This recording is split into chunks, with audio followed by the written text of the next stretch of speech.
I want a large room, about 200 square feet," Emma exclaims, her enthusiasm met with a grumble from her stepbrother.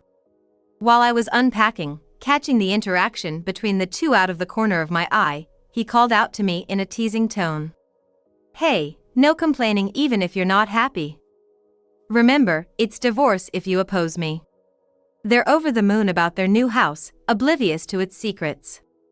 Seeing their joy, I can't help but feel pity and decide to reveal the truth. My name is Mia Smith. I'm a 35-year-old illustrator. I have a twin sister.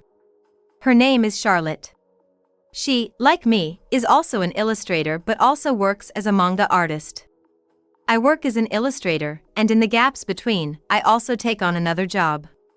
While the other job might technically be my main profession, my passion lies in illustration, so I often refer to that as my primary occupation. My twin sister, Charlotte, and I are identical in every way, from our faces to our figures. We're so alike that even our parents struggle to tell us apart. It was to the point where they'd get confused and frustrated, a perfect example of how identical we were. In the past, we used to exploit this similarity for pranks. We'd switch places for tests or trick adults by making them guess who was who. This lifestyle changed when our father scolded us severely. "You weren't born twins to make people feel bad." He scolded us that we were scolded for being born to support each other, not to cause trouble, so we stopped doing things that would bother people. Seeing the sad faces of our father and mother at that time made us realize that we were truly doing something wrong. Since then, we've never used our identical appearance to hurt anyone. It's a sign that we've grown up. I'm single, while Charlotte is married. I'm cautious when it comes to seeing men as romantic prospects, but Charlotte has always been more inclined towards love. She has often been deceived by the wrong guys, turning to me for comfort. However, her current husband is a great guy and understands her personality and career and cares deeply for our family. His name is Jack Johnson. They met through a friend, and Charlotte fell for his sincerity and kindness. Jack has a daughter, Emma, from his previous marriage. He had to take her in after his ex-wife pushed her onto him. Initially, this made me feel uneasy. How do you feel about saying she was pushed onto you? Emma is your precious daughter, isn't she? You're right. She's more important to me than my own life. But Emma is a girl, and with my job requiring frequent travel, the house often ends up empty. Being a man, I thought she'd be better off with her mother.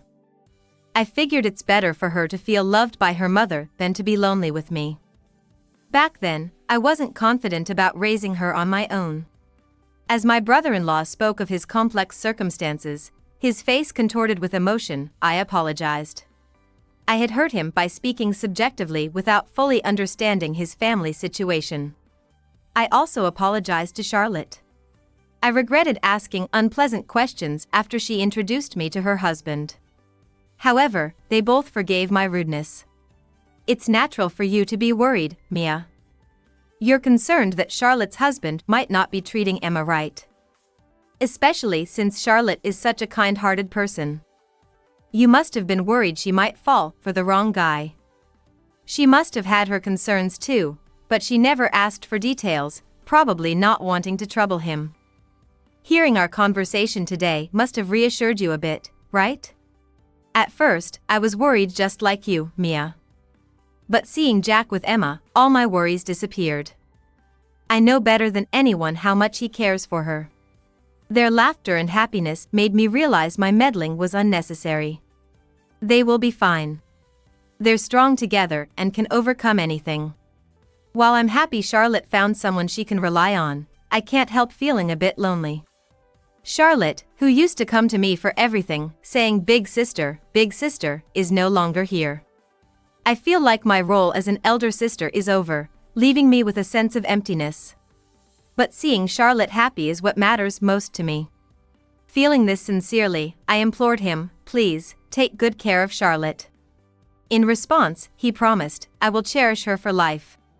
We then chatted about casual things. Jack shared more about Emma and the circumstances of his divorce. His job kept him so busy that he couldn't be involved in household chores or childcare.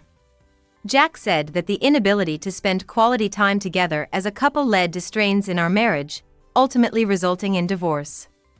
As I climbed the career ladder, I became more work-oriented, putting a lot of burden on my wife. He confessed, acknowledging that it was understandable why she left him.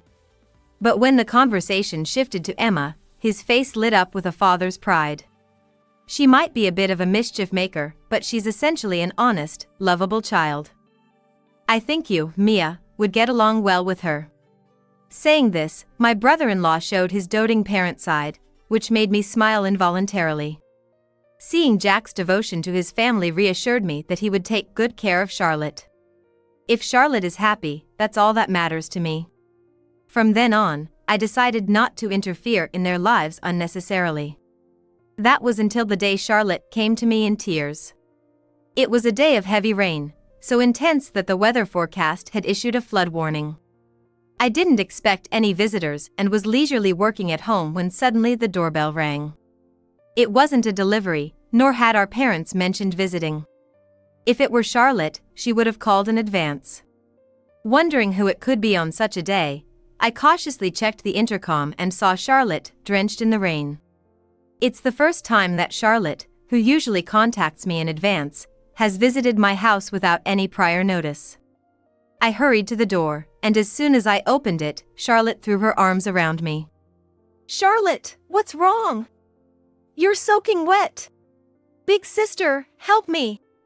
I was confused by her sudden emotional outburst in the entrance of my apartment. Living in an apartment complex, this was the entrance area. Understandably, loud crying could potentially disturb the neighbors. For starters, I invited a drenched Charlotte into my apartment, fetched a bath towel from the bathroom, and told her to wipe her face and body dry. First, let's dry your hair. I'll also make you something warm to drink. It had been ages since Charlotte had come to me like this, crying for help.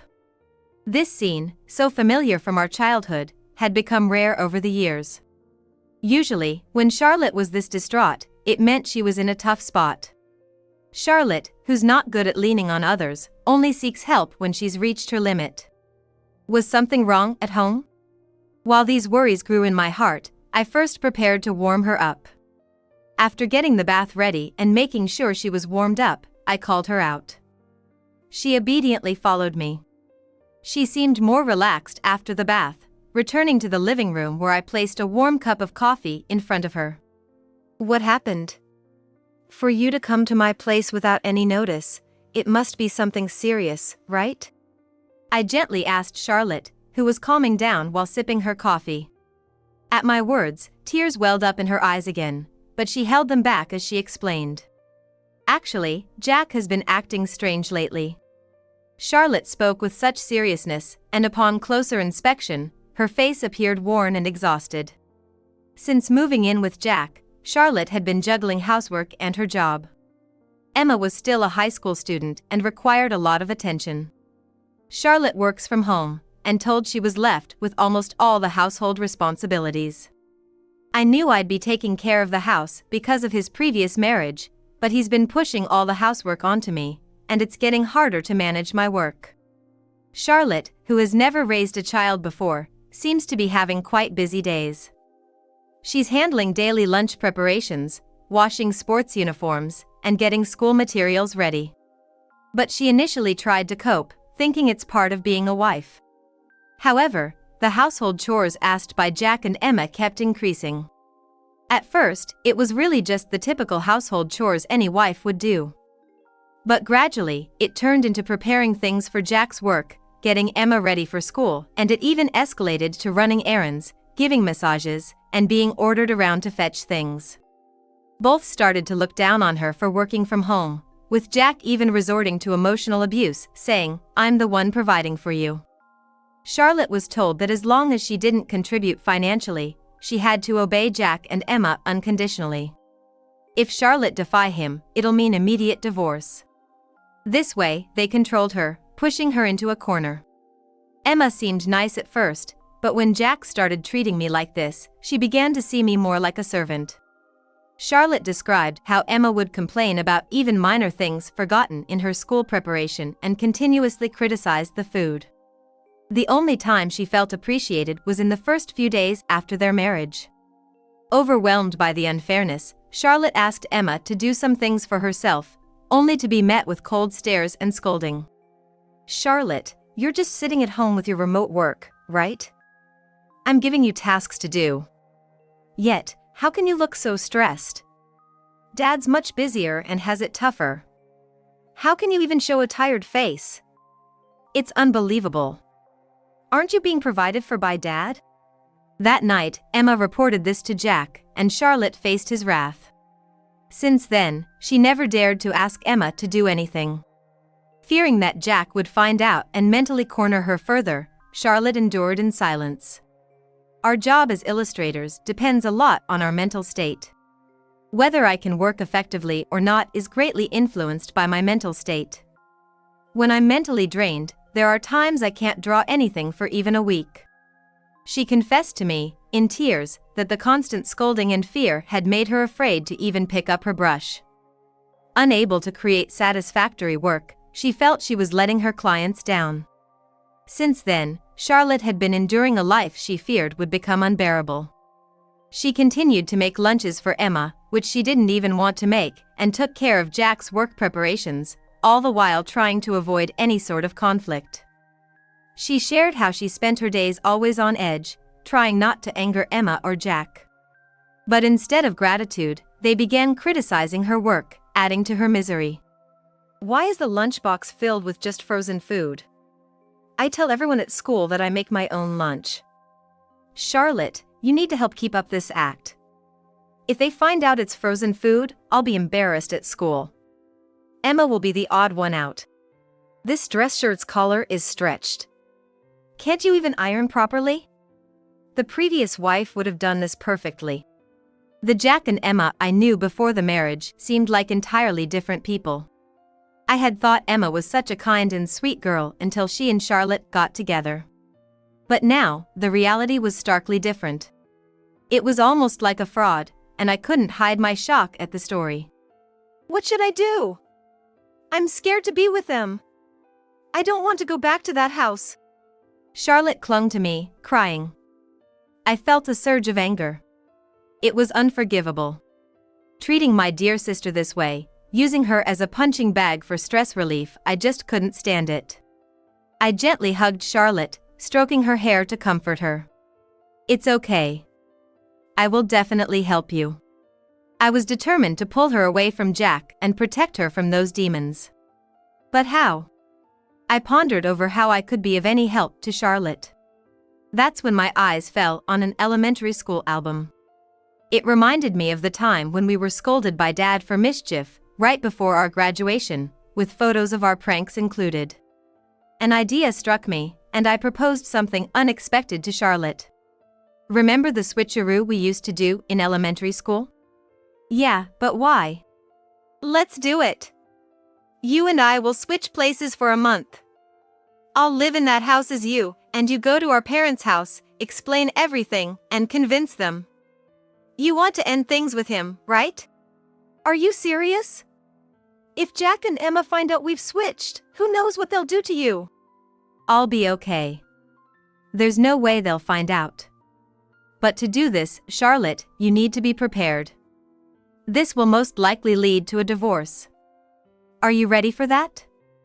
Do you have the resolve to leave him?" I advised Charlotte to think about herself for once. It was a sudden plan. She needed time to sort her feelings, and asked for some time to think and left. Even after returning home, Charlotte's life continued to be like hellish slavery, and it seemed her anger had reached its limit. She later contacted me, wanting to go ahead with our plan. Since I had a major event in a month, the timing seemed perfect, so we decided to execute the plan. "I'll take care of the rest."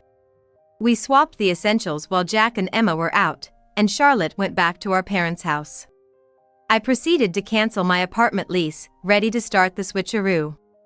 Within a month, I planned to gather evidence to favor Charlotte in the divorce and show those two a piece of hell. They had hurt my dear sister, I wasn't going to let them get away with it. That night, the first incident happened. What the hell is this with the bath? Jack bellowed as I was having dinner with Emma. Jack always takes a shower as soon as he gets back from work. He used to instruct to have the shower running before he arrived home to warm up the bathroom. What? Leave the shower running? Isn't that a waste of water? His dissatisfaction with just a minor bath preparation mistake was beyond my comprehension. What? Are you stupid? It's obvious that you should start the shower right before I get home to warm up the bathroom. How many times do I have to say I want to shower immediately when I get back? You're useless. His words were harsher than I expected. Just for a small mistake in preparing the bath, Charlotte had been enduring such harsh treatment. And what did he mean by exactly? I had no idea when he would be home. While thinking this, I forced a smile and simply replied, "I'm sorry. What's with you today? You're creeping me out," Emma remarked, suspicious of my demeanor. Huh? You usually get scared and can't do anything when Dad yells at you. What's with that smile? It's really creepy. The crucial difference between Charlotte and me was apparent. Charlotte dislikes being scolded or seeing conflicts, being a peace lover. On the contrary, I have a fiery temperament and don't hesitate to confront, even men. I enjoy watching wrestling, cheer during soccer brawls. And I have dabbled in mixed martial arts. I couldn't comprehend being intimidated by a man like Jack. But Charlotte must have been trembling at even a slight reprimand. To convincingly impersonate her, I realized I needed to act more frightened. Hastily, I masked my confusion with a troubled smile and distractedly began to clear the dishes. It's nothing, maybe you're just imagining things, Emma. I realized that I need to pretend to be frightened even if I don't feel it, as Emma is surprisingly observant. Jack seemed rather dim, so I might get through a month with him. But Emma could prove to be a challenge. I had Charlotte detail her daily routine, thoroughly simulating to become her. The more I learned, the more evident it became that Charlotte lived like a servant. Waking up at 5 a.m. to prepare lunches, sending them off. Squeezing in work during any free time, and hardly having any time for herself. Charlotte did all the shopping, and it was unthinkable for Jack or Emma to do any household chores. Charlotte would meticulously check Emma's belongings, finding and preparing everything she needed from her school prints. Since Emma always wants to shower first, Charlotte had to finish cleaning the bath and have it ready before Emma returned. Emma seems to be particular about cleanliness and is apparently very fussy when it comes to cleaning. The slightest bit of dust could lead to her yelling and complaining all day long. Jack would reprimand Charlotte if his beer wasn't chilled. And since their food preferences and meal times differed, she had to prepare separate meals. The one time she served a shared meal, both berated her.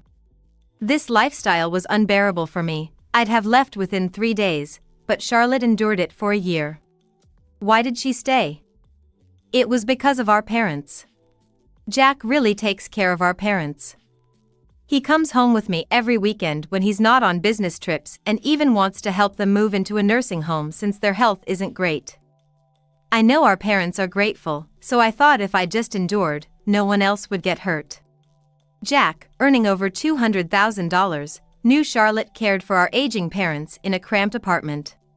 He offered to look after them in exchange for her compliance. Charlotte is kind. Given this situation, Charlotte couldn't refuse Jack's conditions, and he seemed to know this. Seeing how happy our parents are, I couldn't say anything. I couldn't admit I was suffering. Jack's method, akin to holding our parents hostage, revolted me. He knew Charlotte's character and exploited it, treating her like a puppet. I had always wondered why Jack could be so harsh with Charlotte and why Emma treated her like a servant. But now, understanding their dynamics, it was clear that the kind-hearted Charlotte couldn't possibly stand up to them. Everything made sense, and knowing the truth, I was shaking with anger. I will never forgive them. What? I muttered to myself, to which Charlotte, on the other end of the phone, gasped in surprise. Don't worry, Charlotte. I won't let those demons, who took advantage of your kindness, get away with this. Rest assured, I won't let you suffer any longer. I declared this as if to convince myself, determined to endure this hellish month for Charlotte. Driven by the sole desire to help Charlotte, I endured the harassment from Jack and Emma, and though I was physically and mentally exhausted from the anger, I somehow held on, looking forward to the big event that was scheduled for a month later. And finally, the awaited month passed. I never expected Charlotte would buy a house like this. Really, I wasn't counting on your property at all. I never even thought about buying a new house. They marveled as they unpacked the furniture. I smiled broadly at them. I wanted to surprise you too as a thank you for everything you do. Despite my sarcastic tone, the clueless pair didn't seem to notice. They were probably too captivated by the new, fully built house we were in. They were constantly looking around as they unpacked. I had signed the contract for this house before canceling my previous one, and naturally, I hadn't consulted them at all, which initially infuriated them. What do you mean you signed the contract without asking me, the head of the family? Where did you get the money for this? If I knew we were building a new house, I would have wanted to be involved in the layout planning. I won't forgive you if it's not stylish. Although they were initially furious about me acting independently, as soon as they saw the layout and the projected image of the house, their eyes lit up with excitement. Wow, Charlotte, you have good taste. A backyard and a bathroom with a skylight to see the stars, that's so chic and amazing. The location isn't bad either, and it'll shorten my commute to work. It was purely coincidental, not done for them. But if they wanted to misunderstand, it worked in my favor. I'm impressive, aren't I? I boasted with a sniff, feeling proud as I began the remaining work. They must have been shocked that Charlotte had such a significant amount of money. Jack, believing he had the financial upper hand, never bothered about her finances. He even told her to earn her own way for anything she needed, looking down on her income. They must be astounded that a woman they underestimated had such wealth. I could easily guess they might start plotting to get their hands on it. But I wouldn't let that happen. This was the end of their hellish treatment of Charlotte. Hiding my joy at finally being able to free Charlotte, I struggled to contain my elation. Meanwhile, Jack and Emma excitedly discussed room assignments. I want a large room, about 200 square feet. Emma, that's not fair. I wanted that room too. They mistook the house as their own, gleefully making plans. As I chuckled at them, they looked at me as if wondering what was going on. What's so funny all of a sudden? You're weird. Charlotte probably thinks it's strange for you to have that room, Dad. You just don't suit it, that's why she laughed, right? Nonsense. Charlotte is my wife, she wouldn't dare defy me. Remember, it's divorce if you do. Watching them laugh carelessly, I let out a loud laugh myself. You too, what exactly are you misunderstanding here? Huh? This is my house, not yours. What are you talking about? Have you finally lost your mind? I'm perfectly sane and not broken at all. I just don't understand why you two think you're living in this house. Why wouldn't we? I'm the husband and Emma is the daughter. It's only natural for us to live together. Huh? I'm single, who exactly have you been mistaking me for all this time? At that moment, they looked at each other, completely baffled by the situation. Just then, a car pulled up in front of the house, and out stepped Charlotte and our parents. Sis, congratulations on your new house. We've heard everything from Charlotte. Hello, Jack and Emma. That's Charlotte over there, this is Mia, isn't it? What is everyone talking about? Jack and Emma were completely perplexed, their faces a picture of comical confusion. They looked around at everyone, sweat beading on their foreheads. Our parents and Charlotte stared at them with cold, stern gazes, their eyes full of disapproval. I'm surprised Jack can't even recognize his own wife. No eye for women, huh? At that moment, I let my hair down and removed my glasses. I had been in disguise to make it less noticeable, but Charlotte and I had switched places. Standing next to Charlotte, I revealed a smug smile and disclosed everything that had happened to date. "I'm Mia, and this is Charlotte. The person you've been living with this past month was me." "Surprise." "What?" Jack exclaimed in shock. Emma, on the other hand, was still trying to comprehend the situation, standing there with her mouth agape. "This house was built with my money for me and our parents. Charlotte consulted me a month ago about the issues with you two. That's when I proposed this switcheroo plan." They looked utterly ridiculous, and I couldn't help but smirk. Finally, I could speak my mind. There couldn't be a more satisfying moment than this. Jack, unlike the timid Charlotte, was clearly uncomfortable around me, a woman who is more assertive. He lacked the confidence to verbally spar with me, and he was intimidated by my background in martial arts. Now realizing who he had been dealing with, he visibly recoiled in fear. He was physically recoiling, distancing themselves from me. "Really, you two have been doing as you please for this whole month, haven't you? I'm the type who pays back what's been done to me. Are you two prepared for that?" Jack, who had always underestimated me, was now trembling in fear, clearly aware that he was no match for me. Contrasting Jack's fright, Emma, still not fully grasping the situation, began to snap back. "Wait, why did you switch places without telling us? Isn't that illegal entry?" "It's no problem since I had Charlotte's permission. That house was under her contract, after all." Jack and Emma had moved into Charlotte's place. It was because it was more convenient for commuting and better suited for their needs than their own house. "Can you not say such terrible things about illegal entry? The landlord gave permission. But how can you not discuss such important matters with your family? Do you even care that you're married to Dad?" "Exactly. You've invaded our privacy." Influenced by Emma's defiant attitude, Jack, though still fearful of me, tried to argue back. I fixed a sharp gaze on him and took out my phone to show them a video. "If you're talking about invasion of privacy, what about all the human rights violations you've committed against me?" I showed them footage secretly recorded by a hidden camera, capturing their numerous misdeeds. This included recordings of verbal abuse and even instances where they threw objects at me, barely missing. Realizing they were in a disadvantaged situation, they panicked. "What? You've been secretly recording us? That's a crime. Don't be ridiculous. Charlotte set up these cameras for security in her own house. It's not illegal.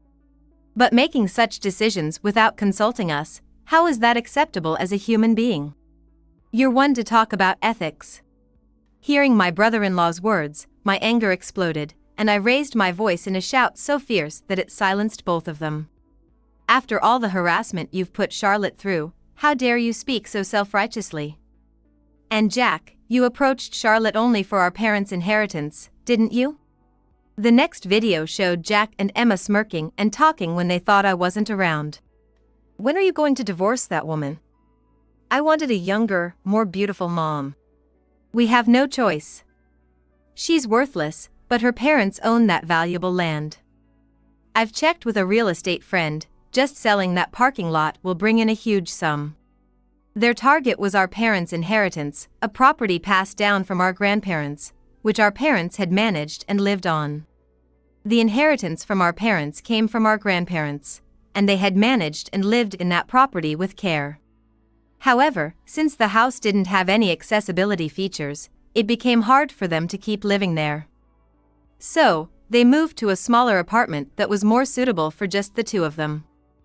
I heard they're now renting out the house to a friend. To think there was such a deceitful intention behind that help, my parents said, outraged upon learning the truth. When they heard about the plan, they insisted on coming with Charlotte to confront them. "We've been grateful for your help, but to think you had such motives. We were underestimated. Fortunately, we never used the money you sent us." My father, coldly confronting Jack, placed a large bag in front of them. "This contains all the money you've sent us." "What?" Jack was shocked to see the money he had sent over time. "We've lived without touching that money, planning to return it upon our passing, as arranged with our lawyer friend. They were mindful of their uncertain health in the future. Considering their healthy lifespan, they had implored a lawyer acquaintance to take custody of their wills, updating them annually. How dare you treat our daughter this way? We'll never forgive you for hurting Charlotte. Jack and Emma, intimidated and cornered by us, desperately looked for an escape. But there was none, and my mother, standing firmly at the door, blocked their way. Where do you think you're going now? If you're thinking of going back to your house, it's pointless. We've already left your belongings outside, and Charlotte has canceled the lease. There's no going back. What? You threw our stuff out. Hearing this, Jack and Emma pushed my mother aside from the entrance and rushed out the front door. They were dumbstruck by the sight of boxes piled up outside. This is our family home. Why would we let outsiders' belongings inside? Unpacking your stuff was really helpful. Of course, it doesn't compare to the torture you've put us through this month.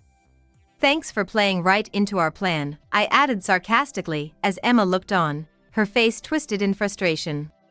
Realizing they had been completely outmaneuvered, they collapsed to the ground, frantically begging Charlotte for help. Charlotte, please! Help us! We have nowhere to go!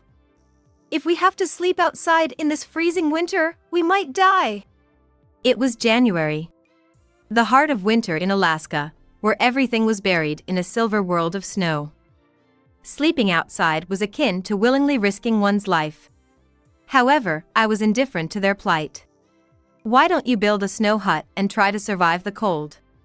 While I taunted them with sarcastic remarks, they glared back as if to silence me. Their desperate situation seemed almost comical to me. Emma and Jack, realizing arguing with me was futile, turned to Charlotte, begging at her feet with tears in their eyes. Charlotte kept her face down, not looking at them, and refrained from speaking. She's inherently kind-hearted, unlike me.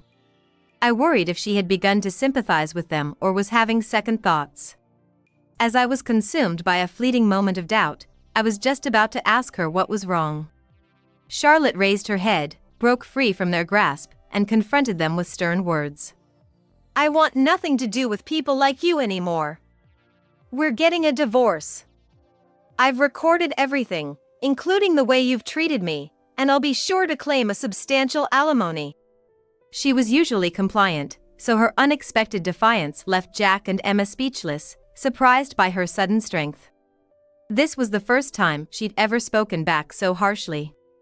Breathless with excitement, Charlotte seemed to surprise even herself. I couldn't help but laugh, feeling proud of her growth.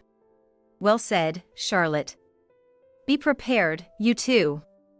I won't forgive you for what you've done to my family. There's no apology that can make up for it. My words crushed their last bit of resistance, leaving them in tears and a state of shock. Thus, Charlotte was successfully freed from Jack and his daughter. They tried to reach out to Charlotte for help, but my father turned them away at the door, and a lawyer we hired swiftly initiated the divorce process. Thanks to the excellent lawyer, the divorce and alimony claims were handled efficiently. Afterward, Jack and Emma were left without a place in the community. In a small town like ours, news travels fast, and their bad reputation spread quickly. Their bad reputation had spread throughout the neighborhood, and I heard from Charlotte that Emma was now infamous at school, labeled as a troublemaker, making it impossible for her to continue living in our town. Having successfully severed ties with them, we are now living happily and peacefully. Charlotte moved in with us and is thriving as a successful comic artist.